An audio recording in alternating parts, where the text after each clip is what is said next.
Сәлеметсіздер ме, құрметті менің оқырмандарым? Бүгін сіздермен осындай көздің жауын алатын ерекше құрақ құрайтын боламыз. Құрағымызды бастамас бұрын менің арнама тіркеліп, лайк басып, комментария жазып, қоңыраушаны басуды ұмытпаңыздар. Құраққа қажетті өлшем бірліктер: көлемі 9×9 болатын ақ матамыздан 2 штук, көлемі 9×9 болатын қызыл матамыздан 2 штук қажет. Көлемі 21×8 болатын көк матамыздан 4 штук. Дәл сондай матамыздан, қызыл матамыздан 4 штук. Көлемі 8×8 болатын қызыл матамыздан 4 штук. Және ақ матамыздан 8 штук қажет. Сонымен қоса тағы да қазір қызыл матамыздан тағы бір мата қажет болады. Оны сол кезде өлшеп көрсететін боламын. Құрағымызды бастаймыз. Ең алдымен көлемі 9×9 матамызбен жұмысымызды бастаймыз. Ақ матамызға ортасынан осылай сызып аламыз. Және де маталарымыздың түгіне мән береміз. Түгін төмен қаратып, екі матамыздың да беттестіретін боламыз. Екеуін беттестіріп алып, жаңағы сызылған сызықтың екі жағынан тігіс түсіретін боламыз. Менің қолданған матам королевский бюлюр. Сіздер өздеріңіз қалаған матаны қолдансаңыздар болады. Қолдарыңызда қандай мата бар, сол матадан тіксеңіздер болады. Королевский бюлюрмен тіккен кезде түгіне мән береміз. Өйткені түктері бір-біріне қарама-қарсы жатып қалса, тігуі өте қиын болады. Сондықтан сіз тігінді енді бастап жатсаңыз, обычно матаменен бастасаңыз болады. Өзіңізге жеңіл матаны алып тіксеңіздер болады. Мінекей тігіп, ортасынан қиып алдық.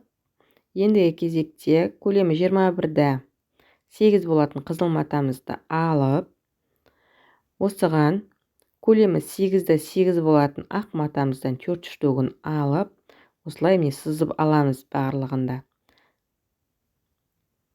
Барлығын сызып алып, осы қызыл матамыздың бір шетіне орналастырамыз. Шетіне орналастырған кезде осы орналастыру жаңағы сызығына мән береміз. Ақ матамыздың сызығы қарап тұрсаңыздар, төменнен жоғары қарай сызылып тұр. Төменгі бұрыштан жоғарыға қарай кетіп тұр. Сызығына мән береміз. Өйткені қазір көк матамыздың да сызығына қарайтын боламыз. Төменнен жоғары қарай қарасаңыздар. Енді осыны сызық арқылы тігіп шығатын боламыз.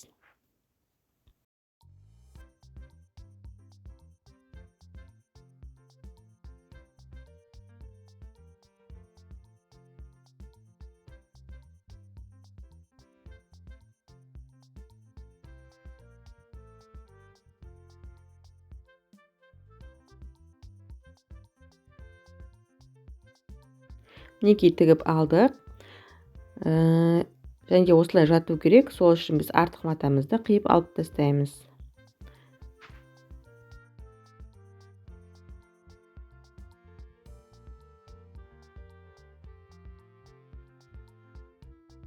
Мінекей осылай шықты. Енді осы матамызға жаңағы біріктірген қызыл ақ шаршымызды, бір жағы ақ, бір жағы қызыл шаршымызды осылай тігіп шығатын боламыз. Мінекей. Дәл бейнедегідей осылай тігіп шығамыз.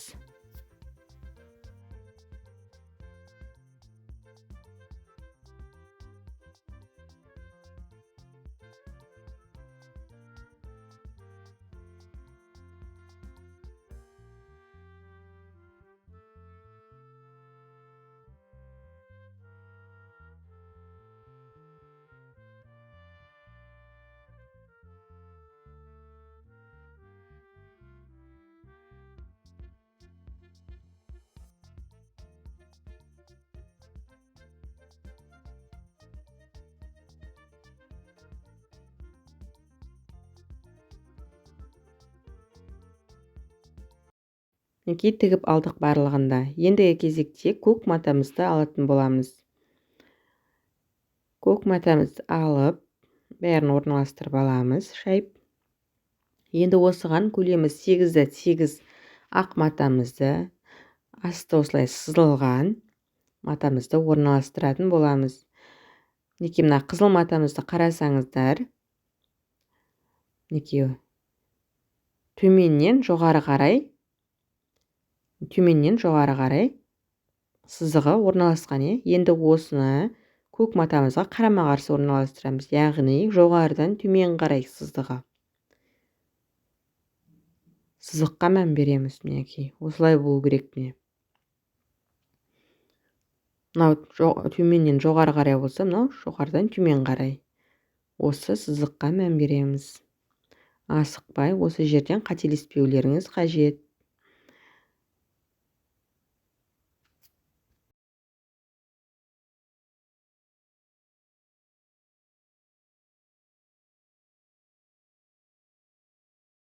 Барлық 4 матамызға да осылай қойып шығамыз. Жоғарыдан төмен қарай сызығы.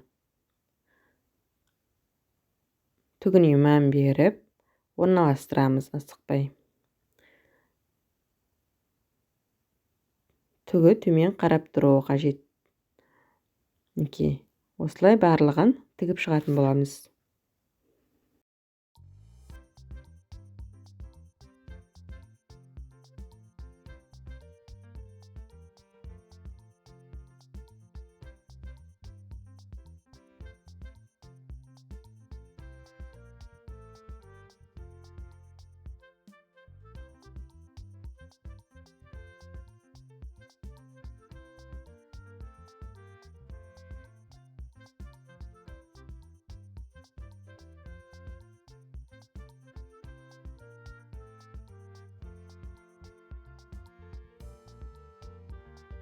Мінекей тігіп алдық, және де артық матамызды қиып алып тастаймыз жаңағыдай.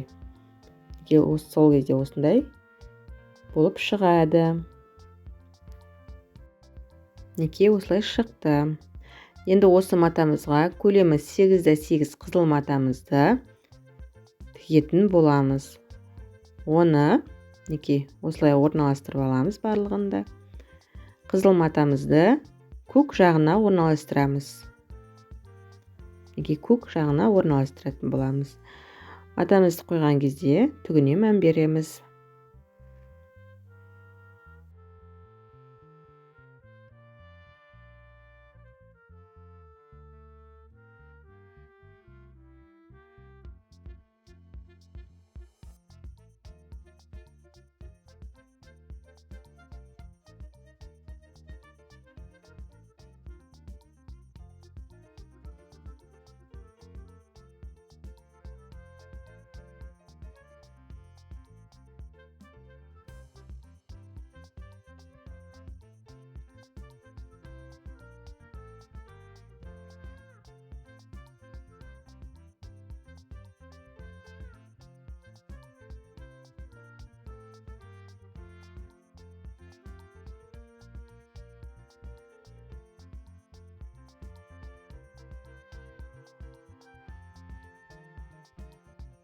Мінекей осындай болып шықты. Енді осы құралған маталарымызды бір-біріне біріктіретін боламыз екеуін. Мінекей қызылдан және көктен құралған маталарымызды бір-біріне біріктіреміз. Мына жерде ақ сызықтарымыздың ұштары бір-біріне келуі қажет. Осылай. Осылай барлығы бір-біріне келіп тұруы қажет. Осы жерін тігеміз. Барлығын осылай біріктіріп шығатын боламыз.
мінекей барлығын тігіп алдық.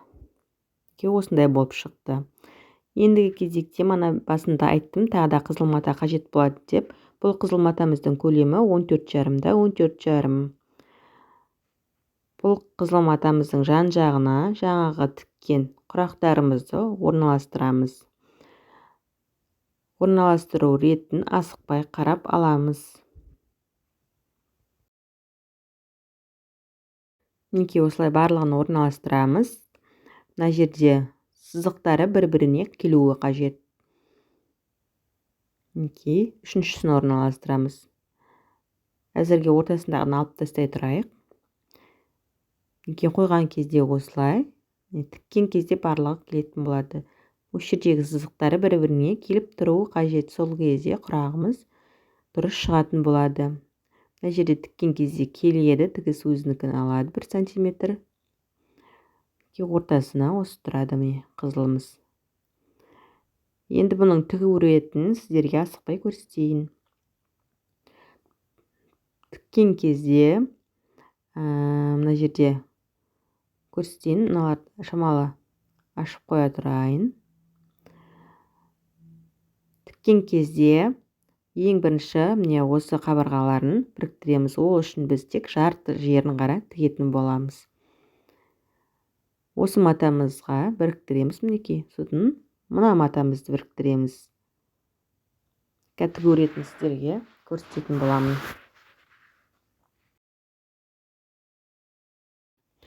Мінекей тіккен кезде жартысын ғана тігетін боламыз. Ең бірінші матамыздың тек жартысын ғана тігетін боламыз.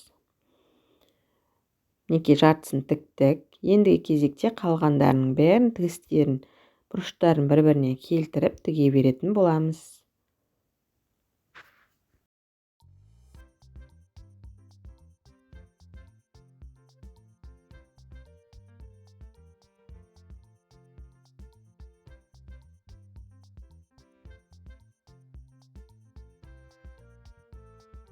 Мінекей екінші бөлшегінде тіктік. Мына жерде міне сызықтары бір-біріне келіп тұр.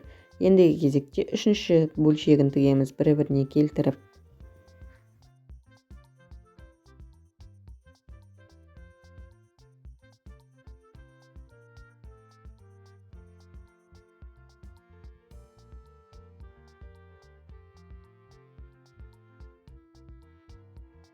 Мінекей үшіншісінде болдық. Ендігі кезекте төртіншісін тігетін боламыз.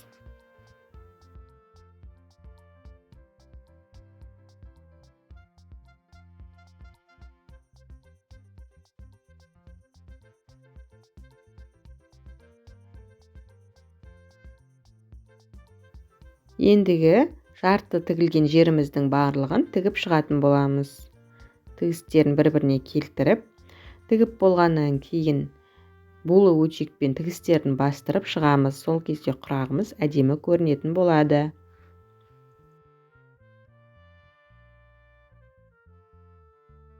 Мінекей бізде осындай әдемі, ерекше, көздің жауын алатын құрақ шықты. Егер менің құрағым ұнаған болса, маған тіркеліп, лайк басып, комментария жазып, қоңыраушаны басып кетіңіздер. Сау, саламатта болыңыздар.